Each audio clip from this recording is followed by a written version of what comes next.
Continue à suivre aujourd'hui la première visite officielle en France du président congolais Félix Tshisekedi, arrivé à Paris hier où il a été accueilli par la secrétaire d'État chargée du développement. S'en est suivi une cérémonie d'honneur aux Invalides avec une rencontre avec les présidents du Parlement.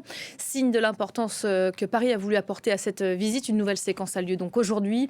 Elle va se passer à l'Élysée autour d'un déjeuner et d'Emmanuel Macron. On va retrouver tout de suite à l'Élysée notre envoyé spécial James André. Bonjour James.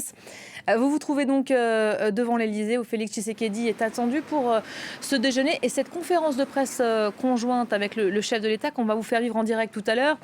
Comme hier déjà, il devrait dénoncer la tragédie que vit son pays. Oui, absolument. Pour Félix Tshisekedi, l'objectif de cette visite, c'est avant tout d'obtenir le soutien de Paris pour le Kivu, toute cette région qui est à l'est du Congo et qui est en proie à des violences depuis maintenant des décennies.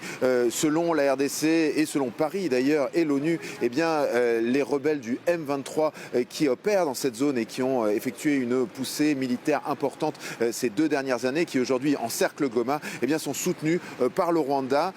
Paris qui renvoie finalement aux instances internationales et à une médiation qui est en cours sous l'égide du président angolais. Mais l'objectif pour Félix Tshisekedi, c'est de mettre Paris finalement devant ses responsabilités, notamment en matière de sanctions. Ils espèrent obtenir de la part de Paris des engagements un petit peu plus fermes. Sur d'autres volets, il y a également un volet plus business avec tout simplement pour Paris et la République démocratique du Congo un objectif de signer des partenariats, notamment dans les domaines de l'agriculture, des infrastructures, mais aussi dans le domaine minier. Évidemment, on le sait, l'Est du Congo notamment regorge de ressources minières stratégiques. Et puis, il y a également des partenariats en matière de défense. Là, il s'agit de formateurs français qui sont également au Congo et qui forment les forces armées congolaises. Là aussi, l'objectif est une montée en puissance.